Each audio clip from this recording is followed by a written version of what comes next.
You're a rebel, getting into trouble. You are kind of like a fire, like a fire, like a fire. Unpredictable, so original. You are never backing down, backing down, backing down. That's what I like about you. So dangerous, I get this rush when I'm with you. I go all in to lose or win. Build things up to knock 'em down. It's the way we keep our high, moving like a hurricane. There will come a time for when we can wash away your sins, settle down, but until then, we're like a hurricane.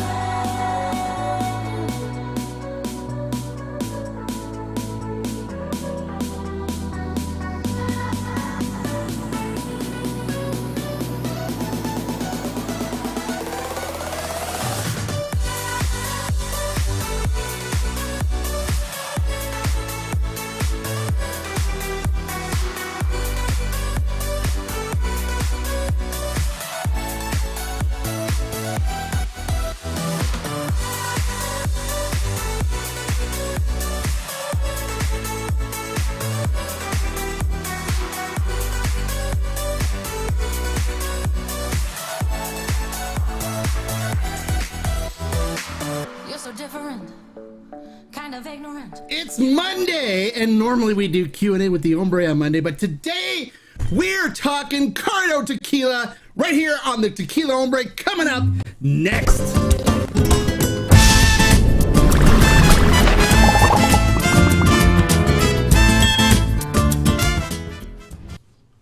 Hello and welcome to this episode of the Tequila Hombre, where today we're coming at you live with Corrido Tequila, Corrido. You have to roll those R's. The two R's is Corrido Tequila. I have to quit talking gringo and talk more Spanish. All right, so let me tell you a little story about Corrido Tequila and why it has a special place in my heart. When I first started getting into tequila several years ago, Corrido was like a big brand, but there was some problems and it started disappearing, and I could never track it down to actually try it, right? So I kept looking and saying, well, how do I get this Corrido Tequila? How do I get this? And then everyone's like, well, good luck with that. The owner of it passed away, and the brand's kind of disappearing now. You won't be able to find it anywhere. But then I started seeing whispers of it from Ana Romero saying she's working on it to bring it back, right? So I was like, ooh, this is interesting. Because as you guys know, Ana Romero, she does amazing work. She's an amazing woman. She does amazing work. And so that I just kept an eye out for it. And all of a sudden, I saw that it was released and it was available. And so I was like, I have to try to find this.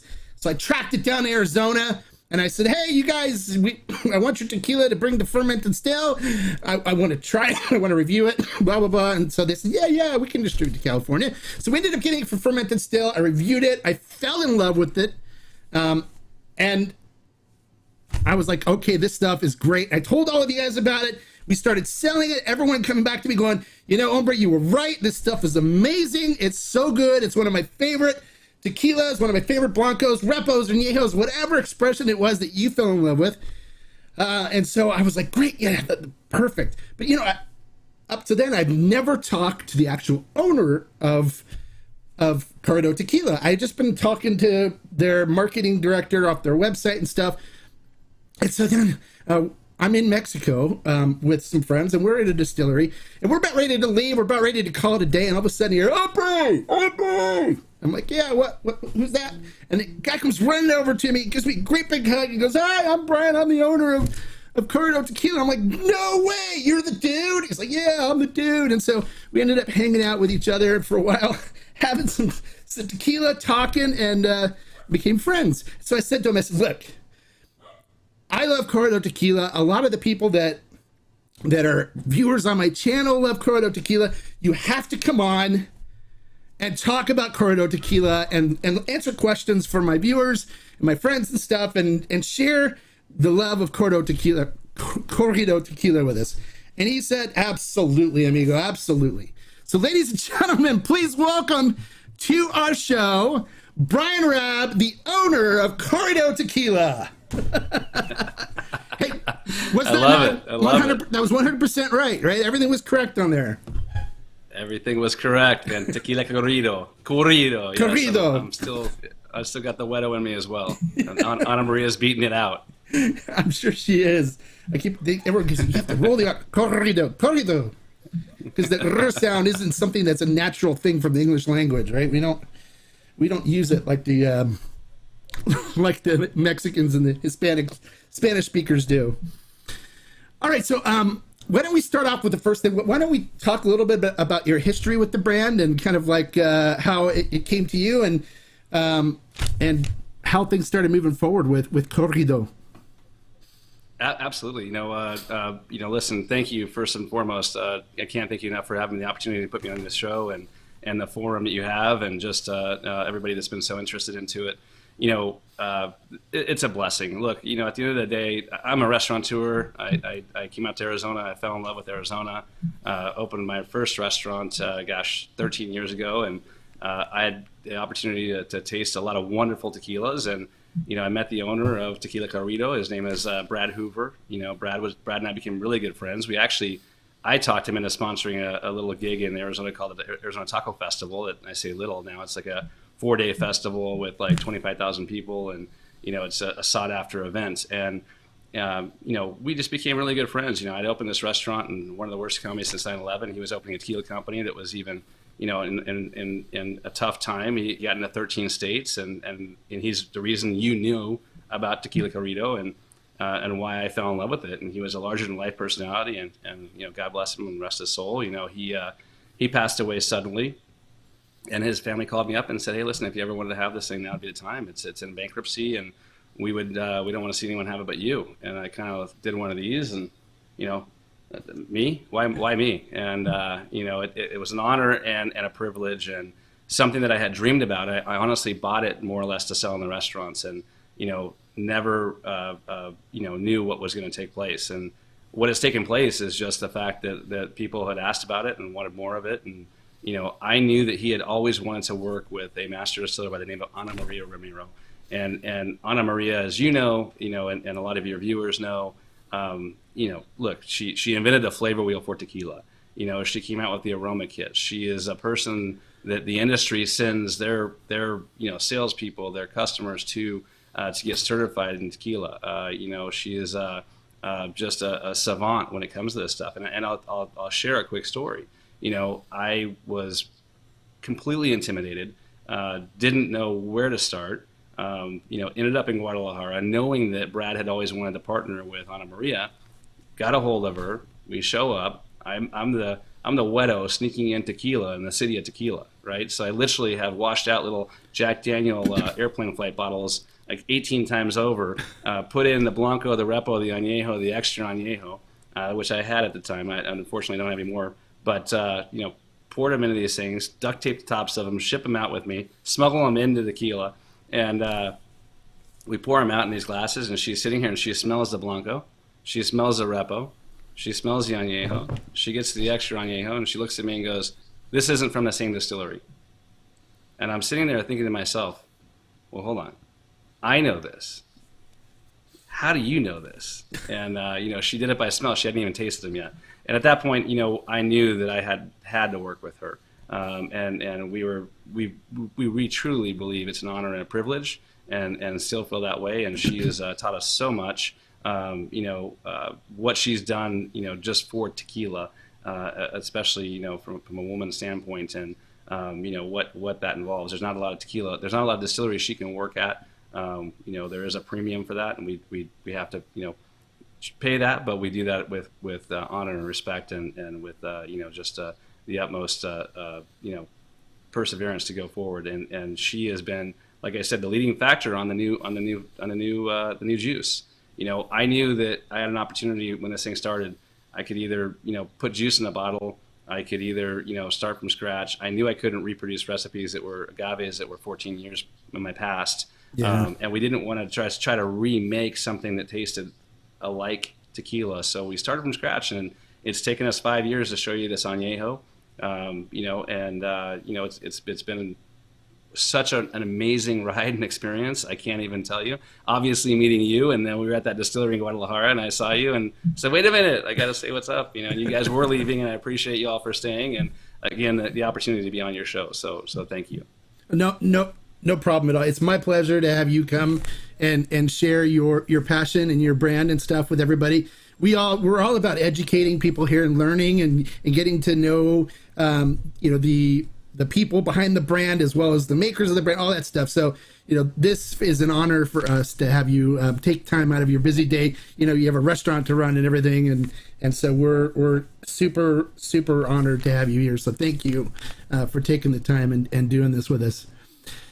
So when I found the brand, you already had a Blanco, a Repo, and an Añejo. Did you guys release all three of those together at the same time, or did I miss the original Blanco release and Repo release before? Correct. Got it? When you got the all three SKUs, it was like I said, about a 5-year deal for us. The honest truth is we released our Añejo right during COVID, and that was a tough deal because and everyone looked at us and said, "Oh gosh, you must be doing great because everybody's buying tequila and staying at home." Well, we weren't in any retail stores, not until we met you, right? We had no retail presence, right. or I should say, you found us because it was at that time that we had just partnered with LibDib. But we started with the Blanco. We literally smuggled in a pallet of Blanco tequila the absolute wrong way. Sorry.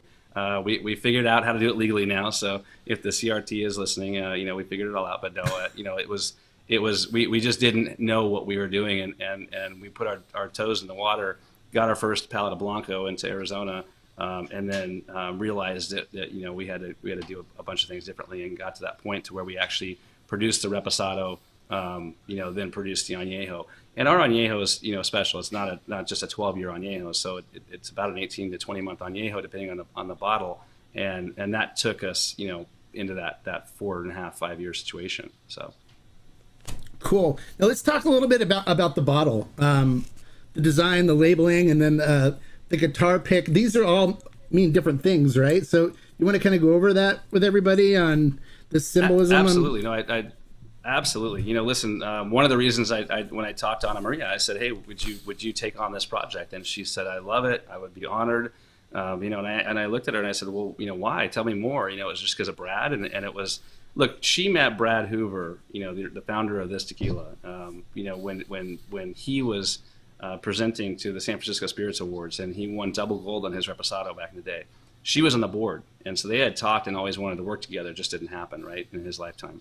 And so when I met her, I said, "What was the deal?" She said, "Listen, the corrido is a cry of the Mexican people. It's a song. It's a language. It's if you Google it now, you'll see narcos corridos. You'll see different things about that. But the reality was, before newspapers and internet and cell phones, this is a communication about religious persecution, about love, about politics. And so the corrido itself is just something that really resonates with Mexico and with Ana Maria and everybody that I talk to, because we all have our own corrido, right? Yours is a podcast. My mother is an artist and she paints, right? It's this art that's a beautiful thing and spoken, in love and sometimes anger, as we see in the narcos corridos. But no, it's the guitar pick is a play on that music, that beautiful symphony of notes you're going to get in the flavor and the profile of the actual tequila. We kept the original bottle as an homage. I love the bottle. I love the fact that it had everything on it. We wanted to refresh the brand. Look, what Brad was doing, I will always tell you, was ahead of his time. His background was he was a fluidity engineer that just fell in love with the Guadalajara and tequila. How do you blame him, right? Like us. I mean, as two guys who have done the same thing, yeah. It's hard not to fault a guy who just can't, help but fall in love with that country and the people and everything behind it and what it stands for and represents. But, with that being said, we wanted to refresh the labels and we wanted to keep some homage to the past. But we also wanted to show everyone that it's what you and I had always felt, right? When we tasted that original Tequila Corrido, what we've always missed and what you were searching for and what I had always, felt like was a legacy that was put in my lap, that I had something to prove and to show that we could do something as good, and go after the market and look, being a restaurateur, being in the bar business, and all my life, you got to have something on that back bar that's gonna impress somebody to a certain degree. I'm not trying to be the shiny new toy, but I definitely wanted it to get a little bit look to it. So we put the 3D labels on all the bottles. You've got the agave with the heart of the agave cut in half. There's a photograph we took from Ana Maria picking out one of the very first agaves from our very first batch, that pallet that we smuggled irresponsibly, down to the reposado with the guitar. That was a guy playing in the Tlaquepaque that we had taken a picture of. Up to the barrels. That was a barrel room where I'm sorry, we faked the funk a little bit. There's a lot of barrels in that picture, but we only had 7 of them. We were only at 7 barrels. That's how small of a little company we are, and we're proud of that. We're unique, we're special, and we're different, and that's kind of our mantra and our mission statement. Well, I know too. I got all of my production details from Ana Romero. I messaged her, and she gave me all the production details on it. And one of the things she said is that, and I think that's kind of cool too, is that they finished the Repo and Yeho and stuff in symphony barrels for symphony wine. Yes. So I thought that was kind of cool too with the song. The symphony kind of goes right in line with that. Yeah, right. It was kind of an accident, but yeah, it's a symphony barrels, right? So it's actually a Hungarian oak, a limousine oak, and it's a Missouri oak, and we take all 3 and we go 1 2 3 1 2 3 1 2 3 and make it a symphony of whiskey barrels.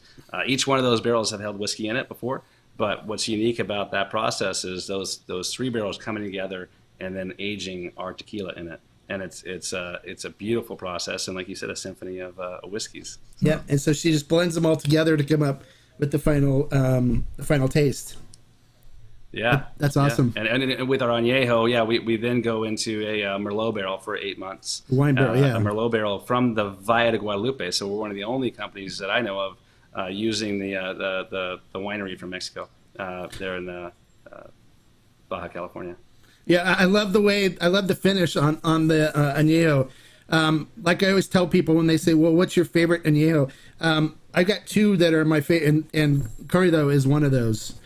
Because I just love the flavor profile. You can pick up a little bit of the grapiness of the Merlot on it as well, and I like the way that blends in with the wood and everything else that you get from the bourbon barrels. It's a beautiful profile, and it's a pleasure to drink, and that's why this is probably my 9th bottle myself that I've drank. So, and for anybody that's asking, cheers. What's the hombre drinking? I'm drinking the añejo right now, of course. So, salud. I love it. Salud. So I go through probably about a bottle of Corrido every 2 or 3 weeks now. Well, we can't thank you enough. And listen, I just think that your viewers should know this was such an accident, and again, a privilege to be on your show, because we did this all was serendipitous, and I feel like that's been my entire experience with this tequila. For me to tell you that I wanted to be George Clooney, that's just not it. I really tried to give this thing away. When I say I gave it away, I went to Luxco, I went to Diageo, I went to different people that I knew in the business, and I said, "Come on, buy this tequila." I mean, when I say buy it, I'll give it to you for $1, and I'll just be your number 1 account. And it was out of the door being shut in my face and kind of being laughed at that I actually kind of said, "No, you guys are missing out on something, and I want to show everyone what this means to me and what I think it means to the world." And we're just starting. Look, we're baby steps. I know where we're at and where we want to be. And just for a little bit of just for your knowledge, we just launched in Las Vegas, hot off the presses, and I was told I could talk about it today. We just signed a contract in Tennessee. We are with LibDib, which puts us in 8 states. LibDib's a little bit different because you got to have a pull through situation with that, but we're excited, and we're trying to do this the right way. We don't have venture capital behind us. We don't have a celebrity behind us. We literally are selling the tequila out of the trunk of our cars, and that's who we are. That's what it's about.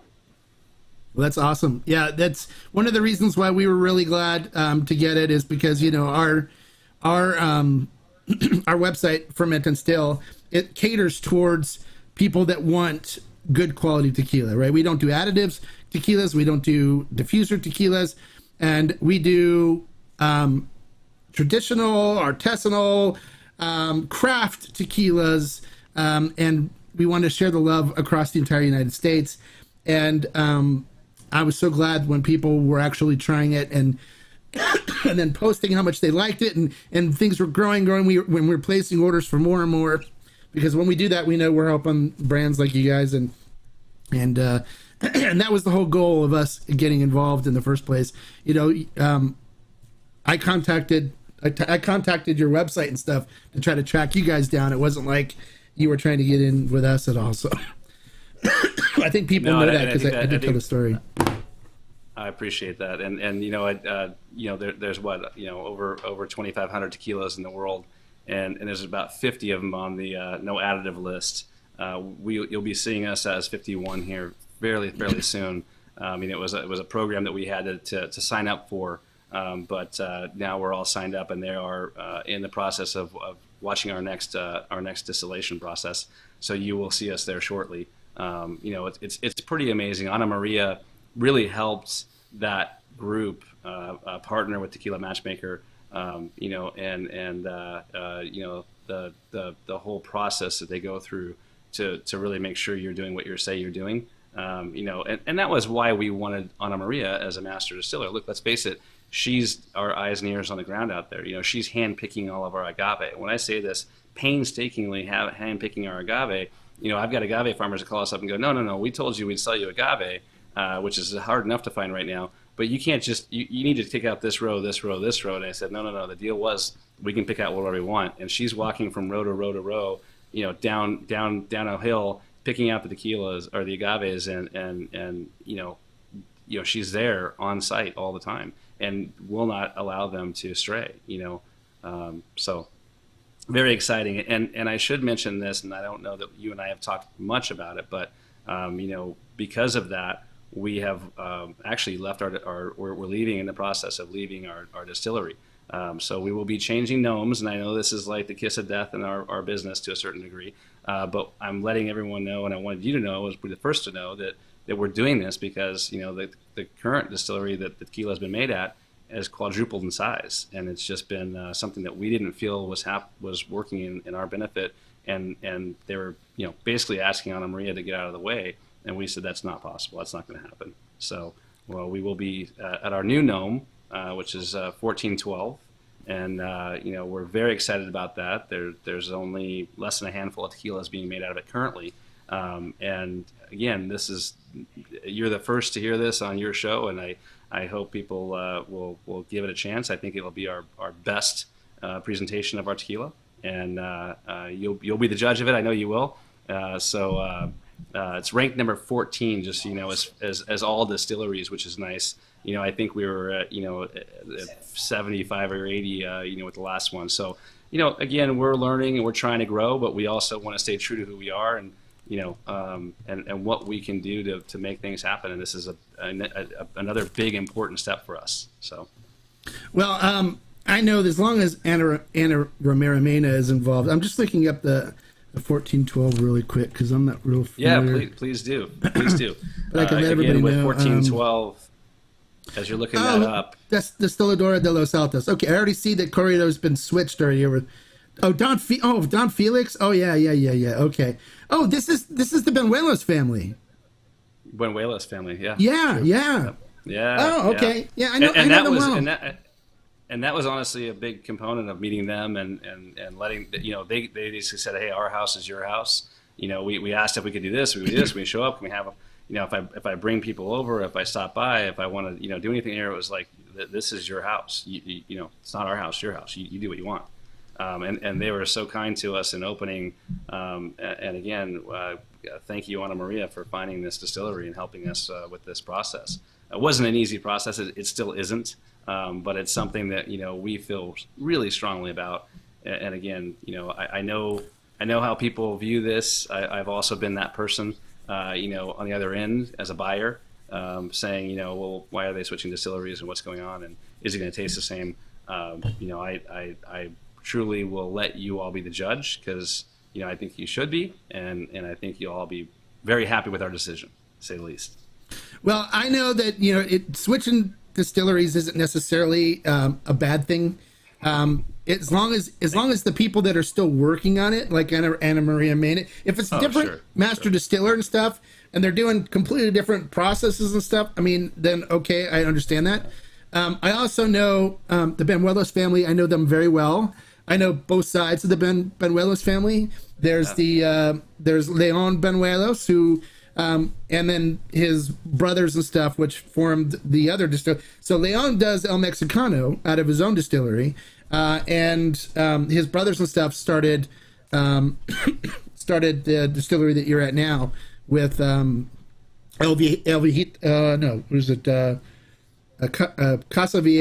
Viejo, and Casa Vieja. Yeah, yep. Casa Viejo. Yep, Casa Vieja, the old and house. Don Felix, which was a gift to the a tequila they did as a gift for their father, and honor him. And it wasn't really supposed to go full bore, but it was so good. And I'm a big fan of Don Felix. Yes. So yeah. I know both sides of the family very well, and I know they, they were the ones they started Cazadores together. And then when they sold Cazadores, they split because Leon got slapped with a do not compete clause for 7 years, and they didn't. Right.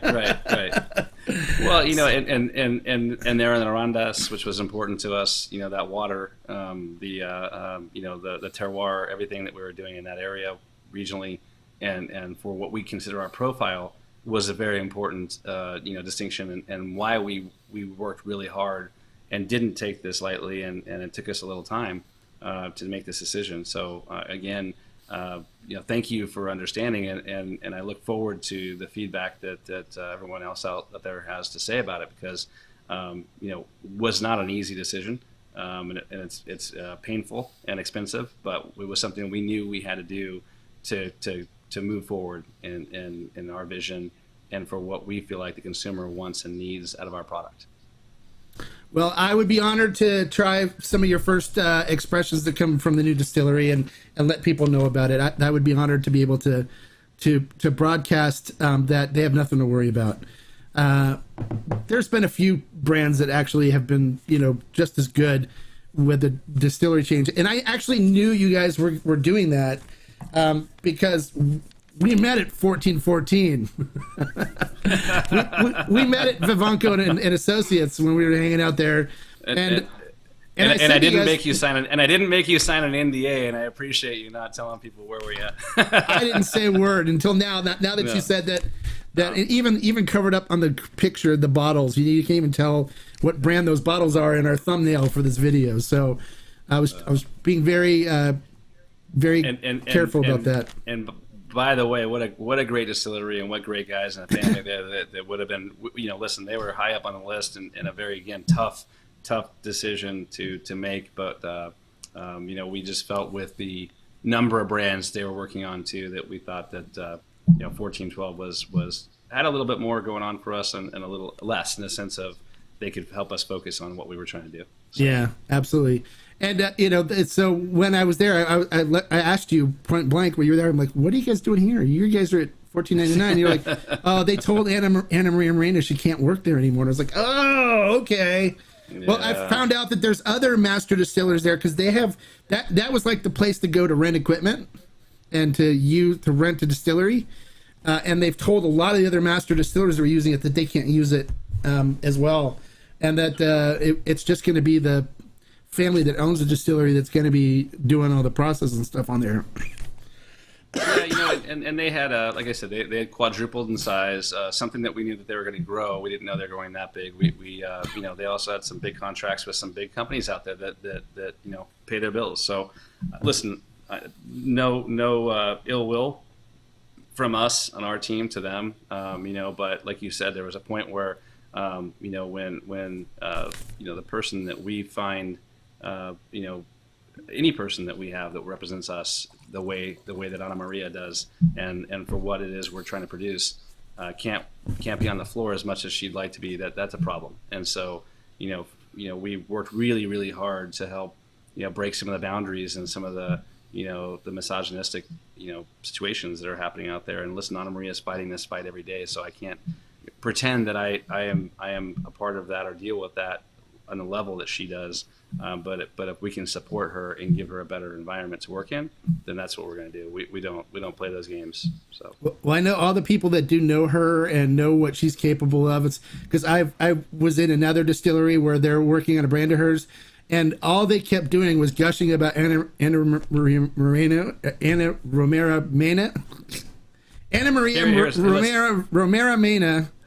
We need to make it a song, right? So Ana Maria Romero Mena. Yeah. So they always they were gushing about do you know who touched this? I'm like, who? Ana Romero. Oh, really? Yeah. She's going to be my future wife when my other wife dies. Yeah. They're like, she's amazing. Everyone just kept talking. We were mentioning this earlier. I brought it on here, but she invented the aroma kit, right? I mean, she's the first person. Let's not forget, she's the first person to invent the aroma kit, the flavor wheel. All 54 flavors in tequila. I'll just show you this a little bit here, real quick, so you can kind of see it. But this is every aroma you get in tequila, and numbered, laid out. She has an entire flavor wheel, the way that you have a wine wheel, right? And the wine profiles.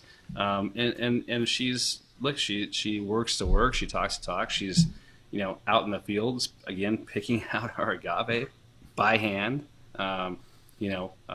What she does, what we all do in our little company is the real deal. We work every part of it. We've been a part of every single detail in this company, and again, I'm going to say this jestingly. I wish we were owned by a hedge fund, and I wish we had other people's money, but we don't, and that's why you've seen such a slow start, right? We're not where we want to be, but we're also not trying to be Patron. That's not the goal. Right. We're doing this because of the love of tequila. We're doing this because of what we have and what we think the legacy should have.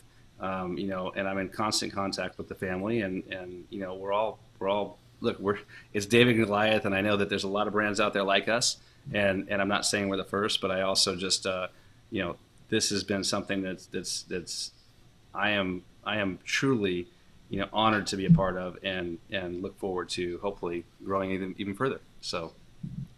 Well, if it's any consolation, you've got my money. I mean, so I keep buying more bottles. So, Thank you. I'll keep spending more money. So I'll give you as much money as I can as I go through these bottles. And I'm sure a lot of my viewers and stuff feel the same way. So, so just one quick question before we open things up for our members to ask questions and stuff. Which expression is your favorite? And then also what's in the works? What's any new development on some new stuff coming up for Corrido that we can look forward to? Great question. So it's listen. I'll start with the expression. I was the gringo that loved the gateway drug to tequila. Come on, and don't hate me, people, but I mean 1942, right? The gateway drug to tequila. I got into it, tasted it, and then I said, all right, what is all this cool stuff about? And then I went down the gamut, but. When I met Brad Hoover, my favorite tequila of his at the time, again, this is 2008, so was his extra añejo. I always thought it had this amazing burnt brown sugar component to it, almost like a creme brulee. I feel like our añejo has got some of those notes to it, a little bit more mushroom quality, probably from the wine.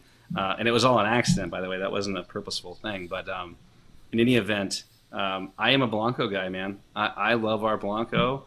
I have a deep respect for our Reposado because I think there's a peatiness to it.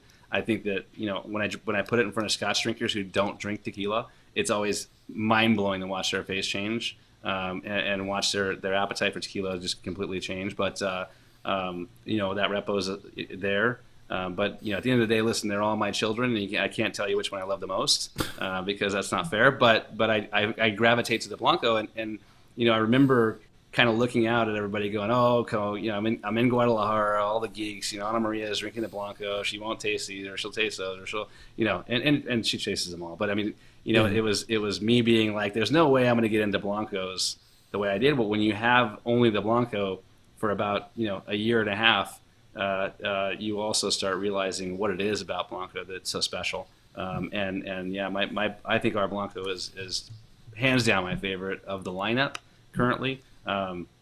What's in the works, you know, Crystallino, you know, which I know is a very controversial topic. And back to your comments, I don't think that we'd be doing it if it wasn't for Ana Maria's, you know, passion behind it, and what it does to agave and the profile of agave once that process takes place. And so we had a sneak preview of it, and I'm going to say this again, I reluctantly, because I don't want to scare someone off on it, but I think that especially our connoisseurs of tequila, but I think that, you know, we got some really amazing, like, fresh cherry off the notes and the taste of it, and not taste as much as the notes in the nose, and then some really fresh, dark, ground, raw cocoa. And I know cherries and chocolate, that sounds like this sicky sweet thing. What are those candies, right, that used to crack open in the 80s, and they had the gooey cherry in the middle of it. Yeah, yeah, it's not that. Not milk chocolate, not gooey cherry, not, you know, the maraschino cherries, right? But think fresh, real, you know, substance cherry, and the raw chocolate and cocoa. And again, that, I think, I'm going to go on a limb here, but I think it's going to be one of our best SKUs, and I'm excited about that, because unlike Latin America, where, as you were down there, we were down there. I mean, look at all the Crystallinos and how big they are in Guadalajara, and how they haven't really hit the U.S. yet.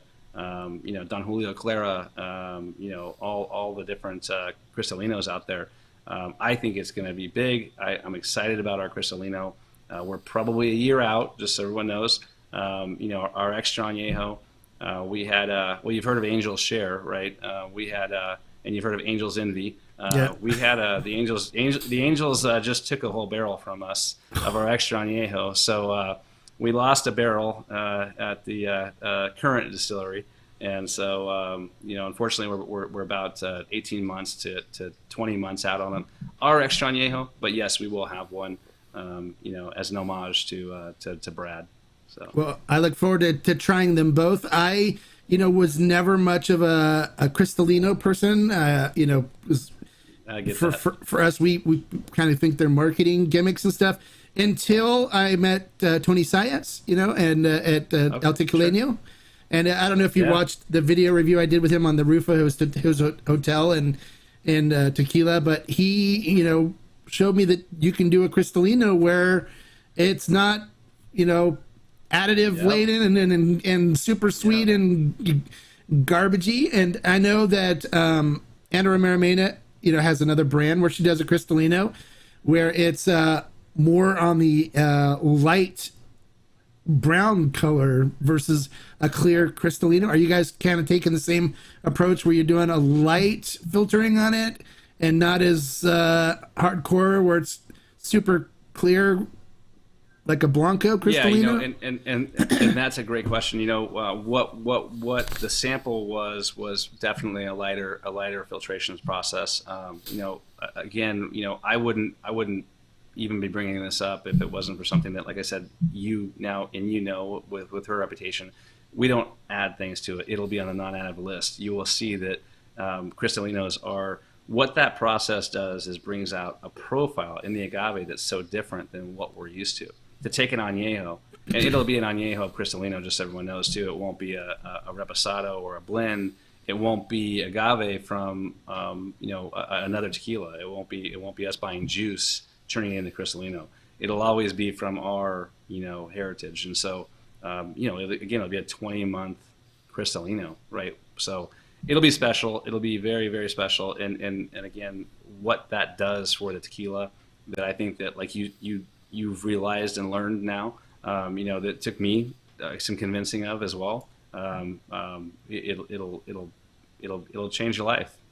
Well, good. I look forward to having you guys turn Crystallinos on their ear, you know, just like Tony Sayas was able to do with me with his Crystallino. So, and I would be honored to be able to to try it and do a review and let everybody know about it when it's available, as well as the extra Neo. So the fun part about when Brad Hoover started with his Blanco, he called it Cristal, right? And the original label on the very top, but it became a category. So when we did the very first run of Tequila Corrido Blanco, and again accidentally brought that in the wrong way.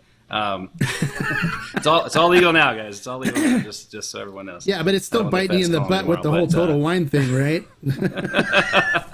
Oh my gosh! I know the whole story about that. They're still using SKUs from from 1987, I think. I'm like, how the heck are they selling it for $35 out of Total Wine? It's like, oh, they're not. Well, yeah, and then you got friends calling me up going, yeah, I walked out of there about 3 bottles and they were $19 a piece. I'm like, oh my gosh. We call corporate, and then they go, well, we're discontinuing you because you're not selling any. I'm like, because the SKU is wrong. So it's look, I get it. I get it from both angles, and nothing against them. I love those guys for giving us the opportunity, but it was I can see why they're mad at us. All right, let's take some time now to go in and visit with our members and get some questions and comments and stuff from them. And see what's going on today. So Andy Sandoval says that he's sipping on the Corrido Repo. Very nice. Me too. Cheers to that, Andy. Yeah. Salud. Todd Gilbert says, dude. Abel says, Corrido is such an amazing name for tequila. I agree. It is an amazing name. So thank you. Very serendipitous again. That was something that I can't take credit for. I just want to carry the legacy on. Robert says, "Oh, I'm really looking forward to this session with Corrido." So good. Hopefully, you got a little more insight into the brand and you enjoy that. So, Cliff says, "Crystallinos are actually good tasting tequila, despite the experts not giving them a lot of." Well, it's it's not experts. It's just. Excited to try. Abel's excited to try your Crystallino. So there you go. Jason Slater says, "Thank you, Brian, for taking the time to share your story. Do you have merch for sale, or so can I can help promote your brand? That logo is amazing." Awesome, man. Hey, thank you, Jason. Currently, it is not for sale. Currently, we are in the works of revamping our website and doing some things there. I didn't think that anyone would care for the Tequila Corrido T-shirt or hat, to be honest with you. So that was my mistake. Our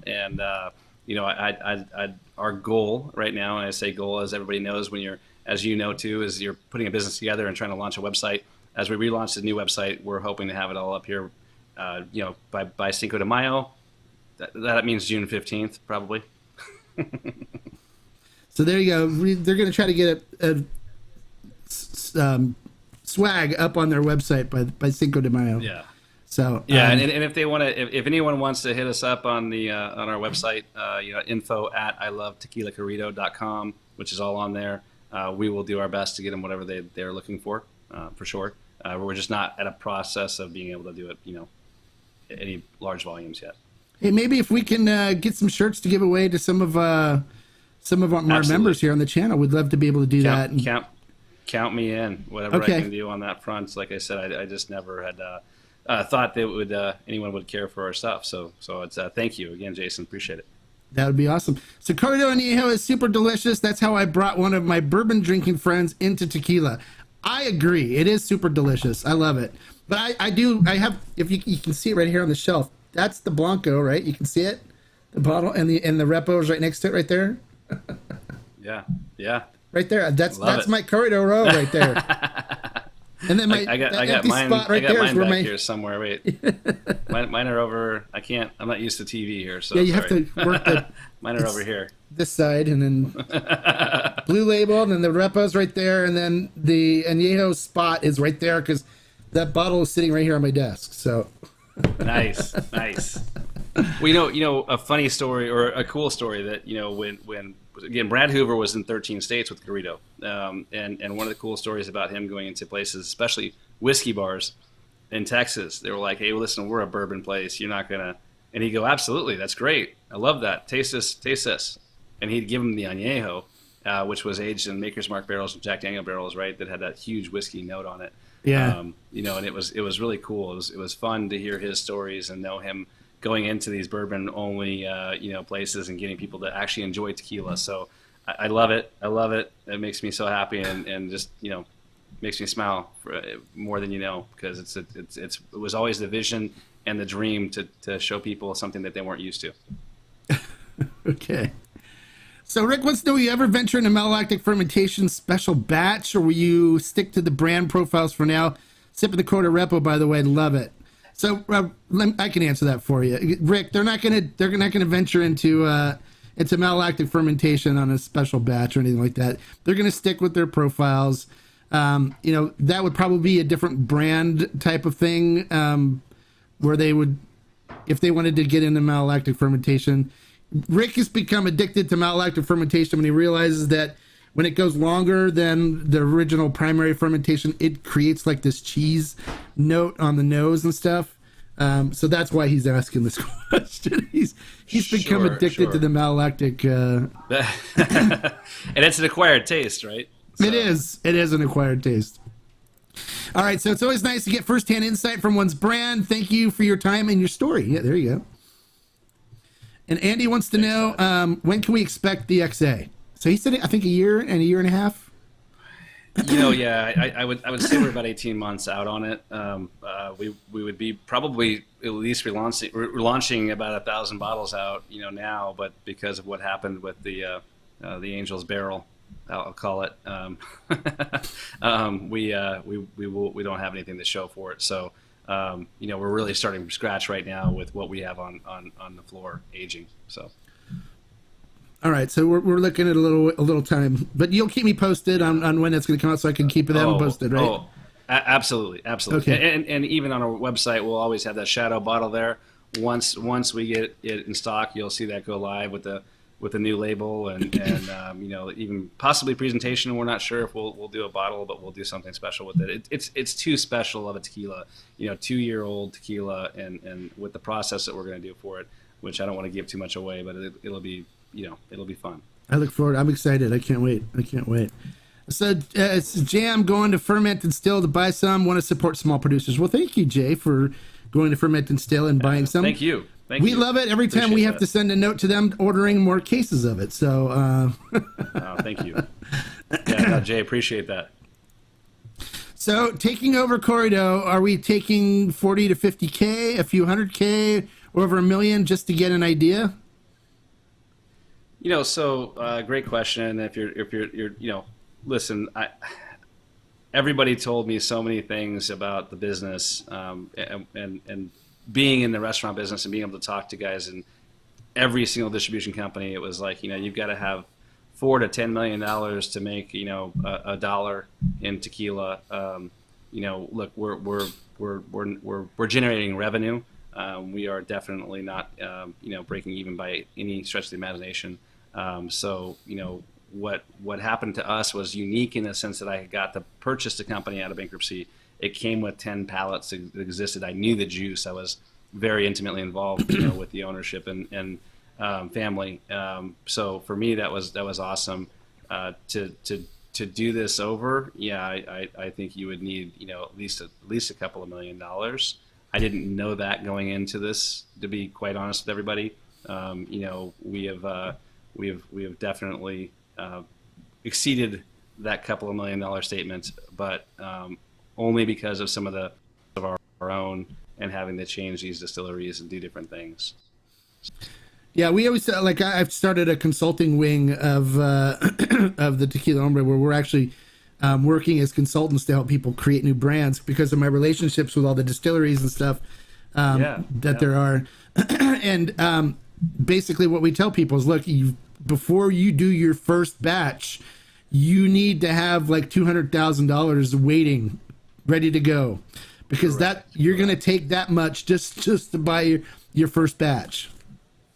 And that's, like you said, that's a great statement, right? So the hard part about any answer, right? Anything that I'm saying, is it the initial conversation of your label, your logo, your branding, your marketing, your website, glass juice, bottles, your distiller, right? Bottles, corks, whatever. Yeah. Is then the agave conversation, and because tequila is so unique, unlike a vodka or a gin, right? You're going to have to age whatever SKU you're going to age. If you're just going to do Blanco, that's awesome. So you can get away with doing Blanco a little easier because you can make that Blanco, sell that Blanco, move back into it. Right. But yeah, it's that next production costs where you need the reserves. So I appreciate you saying that because he should know.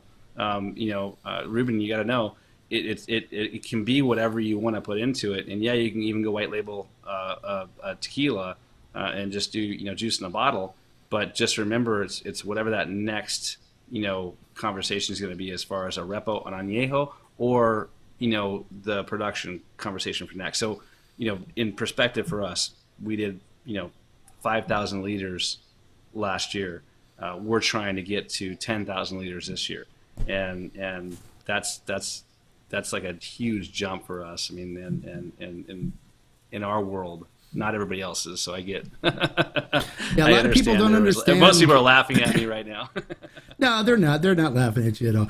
A lot of people don't understand that when you do a repo, añejo, extra añejo, that's like taking money and putting it in storage for up to 11 months, up to a year, and then up to 3 years. Because it's just money sitting in a barrel, and so they wonder why it's so expensive. It's because you have thousands of dollars sitting in barrels, for 3 years. So when it comes out, you need to make all what you could have made with that money, using it up. If you used it when it first came out, you have to make all that money back up for over the 3 years. So that's why the pricing is more expensive, because it had to sit, and it's just money sitting in a cellar, for however long it was aging for.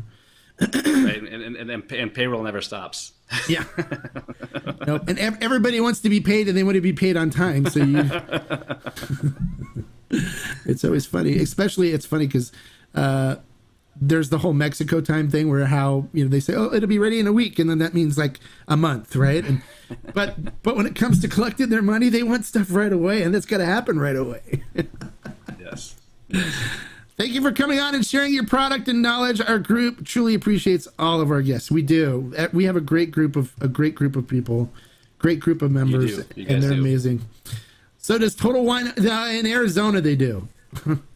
Correct. So it's just in Glendale, right? Just Glendale. All the Total Wines in Arizona. So Queen Creek, Tempe, Scottsdale, Glendale.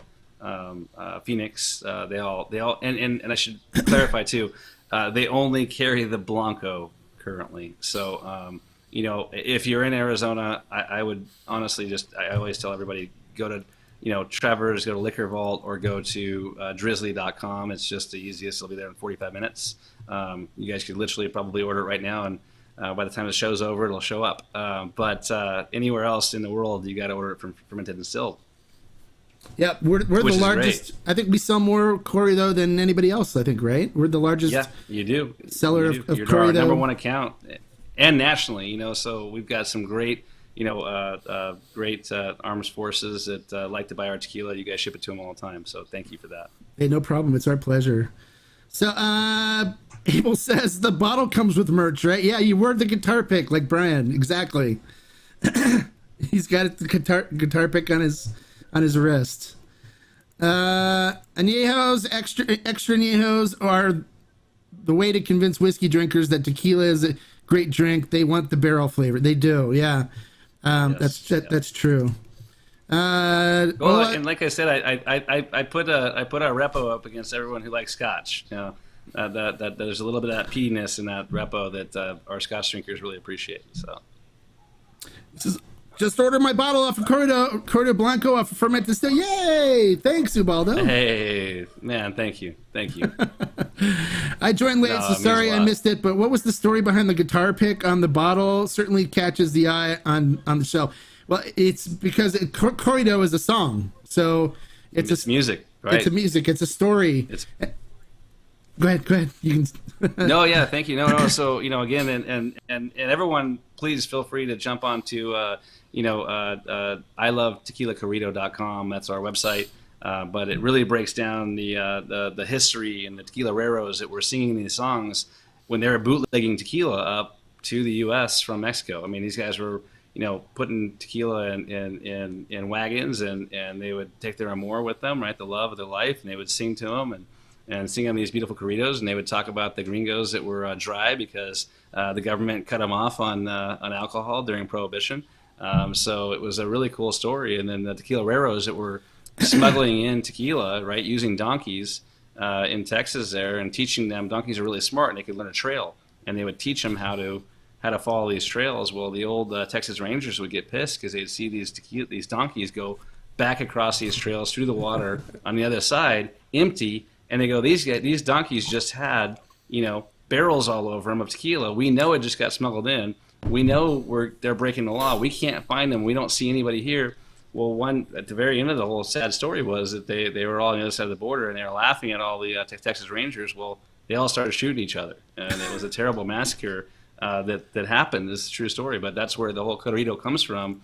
And when we say smuggle responsibly, that's the tagline of what we were talking about. And so that history and what where this came from wasn't just some little made up cute name. It's a cry of the Mexican people, and it's a cry for all of us, and an ability for us to sing our own corrido.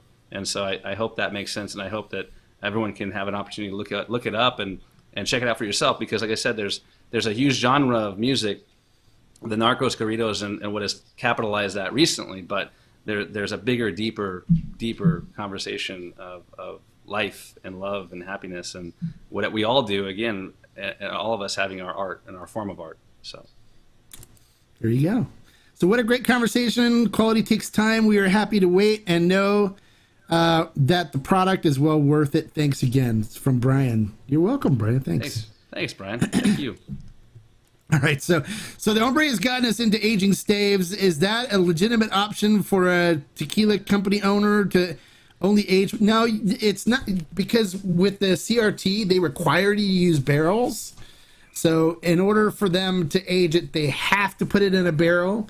The CRT is there to watch them seal that barrel. They date it, put the time and stuff on it.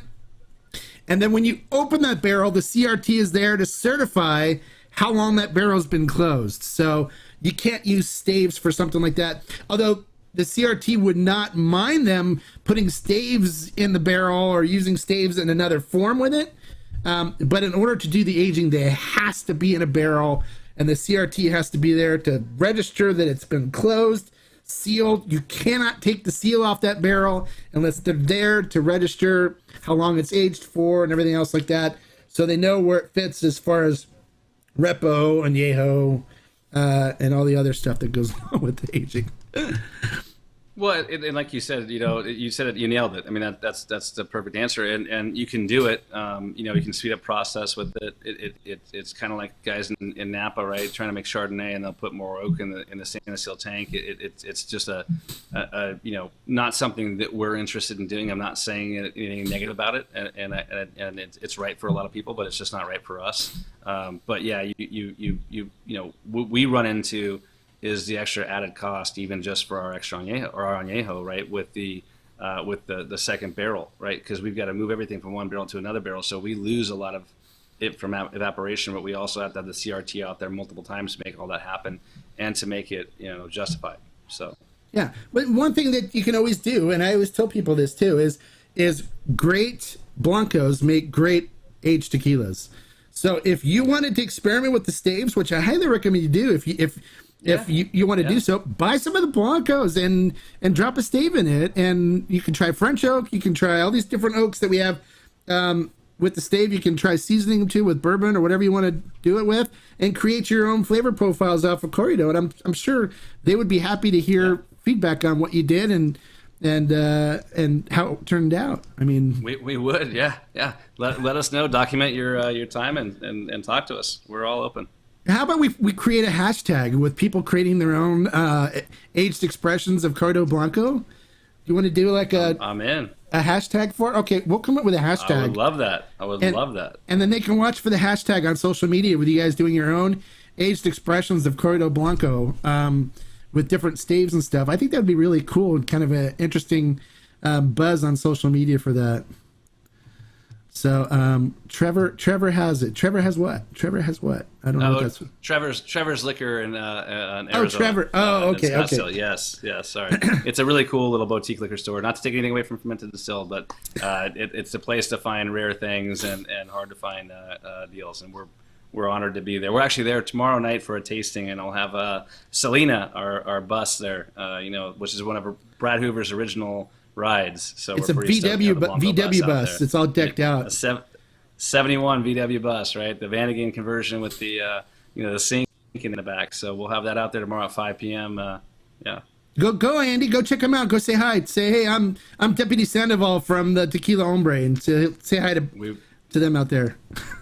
We'd be honored. He's my enforcer for my tequila rules for the tequila police. Deputy Sandoval. Oh, cool. Not available in Florida Total Wine so often. Yeah, there you go. Ferment and Still is your place to get it. Who sells it in Texas? Is it available in Texas, or you have to buy it from Ferment and Still? Fermented and Still, baby, all day. Ferment. Easy answer. And Still. Ferment and Still. My apologies. I think I said fermented. Sorry. Yeah, it's like everyone does it. They're like fermented still. No, it's ferment and still. Ferment and still. And still. There you go. Once I say that correctly, you'll say corrido correctly. No, I'm teasing. Corrido. Now I said corrido. Wait, I'm gonna do something to you. You're not gonna be happy about this, but Edamon, come here. You gotta just say hi and teach us how to actually say corrido. Edmon's our director of sales and marketing, and he's actually from Nogales. Sonora. So it's Tequila Corrido. Corrido, right? Corrido. Yeah, you gotta really roll your R's. Corrido. Corrido. Exactly. Yeah. Yes. There you go. Nailed it. Nice to meet you I know guys. about rolling the R's, but it's just hard for gringos to roll their R's. He said it's hard for us gringos to roll ours. Thank you for saying that. And my kitchen Spanglish doesn't translate when Ana Maria is looking at me with three eyes. It's funny because my people correct me all the time. It's Orno. The H is silent. It's like, look, I'm speaking Spanglish, all right? I know that. But English is my primary language, and I keep thinking in English. Sorry. I know it's Orno. All right, so... just added the Corrido Blanco and Repo to my shopping list for my next order. There you go. Thanks, Ryan. Appreciate you, brother. Buy several bottles at once at Ferment and Still to lower the shipping cost. There you go, per bottle. There you go. Nice. My man. Thanks, Cliff. Hola. Bienvenido. Hola, amigo. Hola, Bienvenido. Okay, he's gonna be there tomorrow for at Trevor's. Awesome. Oh, thanks, Andy. Yeah. Are you guys going to be at Tequila Mezcal Convention coming up in Vegas? We have talked about it. I'm working on a little bit more action in Las Vegas. So we launched in Las Vegas about 6 months ago with a little distribution company called Summit Spirits and Wine. We're super excited. We got our first 50 accounts in Las Vegas right now, and we're the irony is we're actually the depletion of those 50 accounts are almost the equivalent to our 150 in Arizona. Just go figure. You drink triple in Vegas, but nothing that none of us didn't know. But we're talking about it. We're not there currently. We're hoping to be. We'll see how it plays out. Thanks, Ruben. We'll keep you posted, and I'll make sure I tell you too. So. Well, Leo says not to feel bad because he even forgets to roll his R's properly too. So, oh man, thanks. Yeah, thanks, Leo. Leo's my best friend now. I know he lets me speak gringo and I get away with it and not get corrected. So I don't mind that at all. I was actually going to hold off for a while, but this chat really sold me. Okay, good. Hey, good. Thanks, Ryan. Ryan is a great addition to our community. He's really passionate about tequila and mezcals and stuff. And so I always enjoy when I introduce him to something and he tries it and then comes back and says, wow, this is really good. So I'm excited that he's he's going to have some. I didn't know he hadn't had it yet, so I'm good that I'm. And listen, like as well as I do, man. I mean, all feedback is appreciated. I need to hear what you think, and I'd love to hear it. So please, don't be shy, and get my information from Tequila Hombre, and we'd love to hear everything you're saying and doing, and walk you through what the process if you need more detail.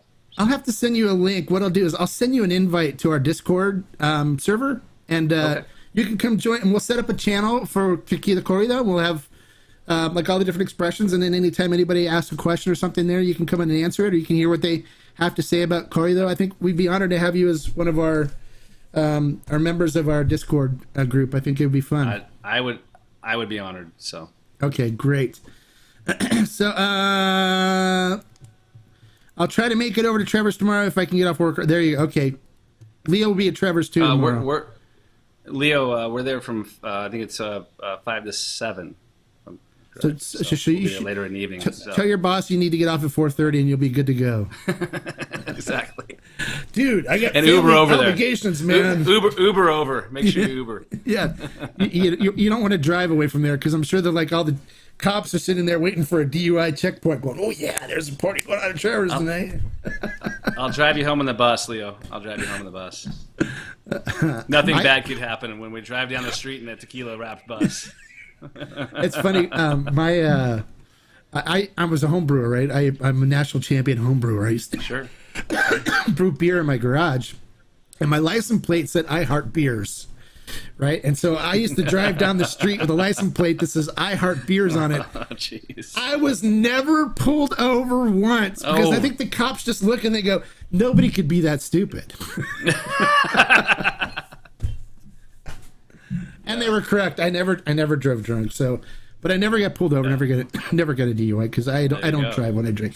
You guys, we're all about, and I always talk to all the members and stuff about this. Sure. We're all about drinking responsibly. Drink to enjoy the flavor, and drink to feel the culture and the passion stuff. We don't drink to get drunk and trashed and be obnoxious. We don't do that here. We're all professionals.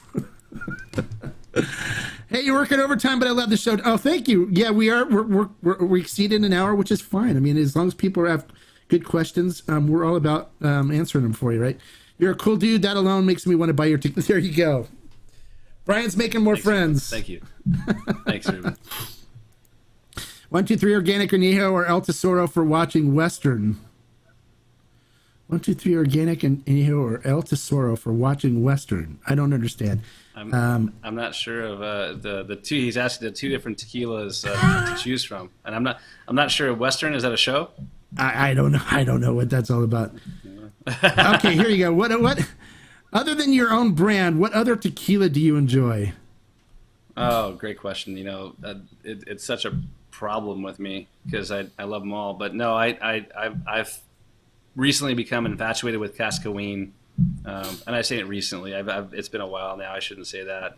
I love Volans. I love all the G5, G4, G4s, G7s, all those planes that I wish I owned that I don't own. Yeah, I said that. I even said, I'm like, I just said 5, didn't I? But yeah, so you have to wait till Alan and Luis have kids before you can have G5. Right? Yeah, exactly. Felipe's like, well, this business is going to keep me out of one. I can tell you that much. I'll never own one. So, but anyway, with that being said, no, and I really, look, you and I have really enjoyed the Art de Nome tequilas. I mean, gosh, I've got mad respect for. Honestly, I've got an immense respect for everybody in the industry. Even the big guys everybody makes fun of, I really do have a lot of respect for them. But those are some of my go-tos. The Cascaween, the G4s, the Volans that's coming out of the same distillery. But Don Felix, I think, is really awesome and unique. I love that. I love the Don Felix. I was turned on to it. They're like, oh, this was a gift for the the patriarch of the family, the Benuelos family, and I was like, and they were only supposed to do a certain amount of it, and that was it. But it took off so much, and so many people were saying, no, you got to keep making it, you got to keep making it, that they said, okay, fine. Then they started making more of it. And so it's like, I always have 3 bottles sitting here on the shelf. And every time I drink one, because I just love it. It's really good. I was surprised. I love, Arete. I love Fortaleza. I mean, obviously, those guys, gosh, how do you everything that they do is so cool. Carreño Mezcal is I'm infatuated with everything those guys are doing, All right, there you go. So Uber's always a phone call away. Yeah, that's true. Anytime you go to the event. I totally agree about reposado drinking, responsible drinking, sorry, but I'd be lying if I said I didn't get unprofessional once or twice. I think we all can probably say that. Especially like when we're at Jaime's Carnitas ordering mariachi and stuff, right? I absolutely love Corrido ever since Mark's review. It has been my most common online tequila purchase as I get through it very quickly. Thank you, Glenn. Yes, it is amazing stuff. I love it too. So how long are you looking to age your extra añejo, and what type of oak? Can you disclose that yet, or?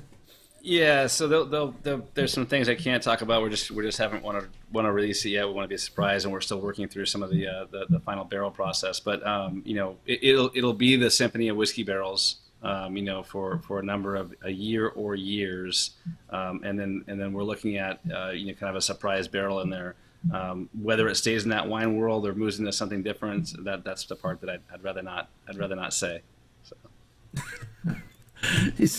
Todd, did I hear mezcal? Yeah, you did, but they're not doing a mezcal. He was talking about. No, yeah. He liked a certain brand of stuff. Carreño mezcal has given my infatuation right of late when I don't drink Corrido. So. Yeah. So see, the reason why Todd said that is because I've taken him on Tuesdays now. We do a mezcal review, and nice. I'm taking a bunch of the members on a mezcal journey where I'm kind of introducing them to the right stuff so they don't get into some of the stuff that's readily available that's not good, that could turn them off. And so Todd has gone head first down the rabbit hole, and I'm holding him by his ankles right now. Trying not to lose him, and so he's... It's tough for us not to go down the rabbit hole and want to go out to Oaxaca and figure something out, but we're also refraining so we don't do the same thing. Yeah. What is it? Hey, hombre, I just bought the Vagua Ensemble Mezcal. Good stuff. My first sip. Good. I'm glad you like it. It's very good. That particular mezcal is good. Just got my Corrido. Today. About to try it for the first time in a glass or two. Okay, good. Which expression did you get? Yeah. Cheers. Cheers. Salud. Yeah. Salud. Which expression did you get? All 3 of them, or which one did you get? Which expression? So what's your go-to tequila for watching a Western movie? Mine has always been... okay. That's what he's wondering. My go-to for... I don't have a set tequila for watching Western movies. So... Well, I feel like if you're trying to stay within the era, you'd have to go with like the oldest, kind of most moonshine-esque tequila out there, right? Because that would be the era. You'd want the... Well, yeah. If I was like... beer face. Walking up to a bar with spurs on, said, "Oh, pour me a glass of your stiffest racia." Right. Right. Well, right. That's what it was. Yeah. The Duke. You got to picture the Duke, right? I say there, Pilgrim. I'll tell you once and I'll tell you again. I want a glass of racia, and I want it now. All right. So he got the repo and the añejo. Okay. Very good. All right. Nice. All right, you guys. Well, thank you so much for your great comments and questions. Brian, thank you for your time. Hold on, after we're done signing off, I want to talk to you a little bit between you and I. Sure. But you guys, you had some great questions, and thank you for showing a lot of the agave love for my friend here, Brian Raab from Corrido Tequila. I rolled the R's there. I got it done. You did. I'm going to practice. And my wife, I'm going to walk around the house going, Corrido, Corrido, Corrido. And she's going to be like, are you okay? I hope. But thanks guys for all the great questions and comments. Brian, I really do appreciate you taking the time to talk to us about your brand and your passion and why this is important to you. And now I think it's become even more important to us to support the brand. And Todd wants to know one more question. Todd said, you said your Blanco is your favorite expression. Any reason? I think it was because the agave, right? You said,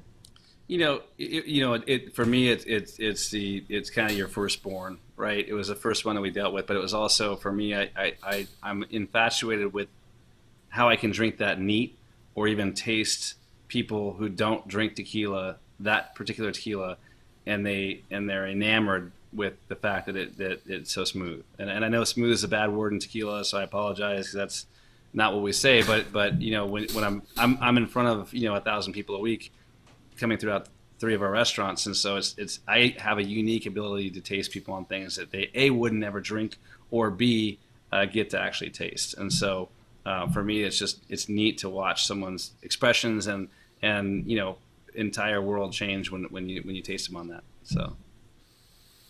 All right, we have some more comments that popped up here before I could sign off. So just check my first Corrido tonight. Just cracked my first Corrido tonight. Corrido tonight. The Añejo to enjoy with this interview. I'm a fan. I get quite a buttery popcorn note. Great stuff. Okay, well, I like that. That's nice. Yeah, there's a lot of butterscotch. Really, it's butterscotch. is when you look at Ana Maria's list of those profiles, we hit that butterscotch note pretty hard, and it's confused a lot of times with different things. But again, I shouldn't say confused. Each to own, and our palates are what they are. So I love the word buttery popcorn note. So thank you. I appreciate that, Jason. Yeah, it's the French oak that really lends a lot of that butterscotch-esque kind of notes to it too, from the French oak editions. So okay, so I run a group called the Tequila Barrel and Agave Collective, and we do special batches. And so we have some brands that have made special batches for us and stuff. So maybe we need to get together and have some more carnitas at Jaime's and some more tequila drinking and talk about doing a special batch for the collective under the Corrido label, where he's talking about a high proof Blanco. And I think a high proof Blanco Corrido might be really special addition to the collective offerings. So maybe something we can talk about in the future. Yeah, don't threaten me with a good time. Let's do it. All right, Todd. Ryan will keep you updated. All right.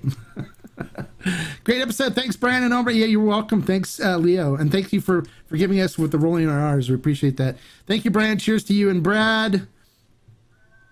Thank you. Thank you, Brian and Hombre. You're welcome, Andy. Jason says, thanks again, Mark and Brian. Used to be a radio program out here. Right. Was that K-Rock or was that KLOS? KLOS. KOS. It was Mark and Brian in the morning. Thank you. Love the Añejo. There you go. All right. Brian, again, thank you so much for your time. Don't go anywhere. My pleasure. I want to talk to you as soon as we hang up. But like I say, guys, thanks for tuning in. Thanks for your comments and questions. And like I say, life is too short to drink bad tequila.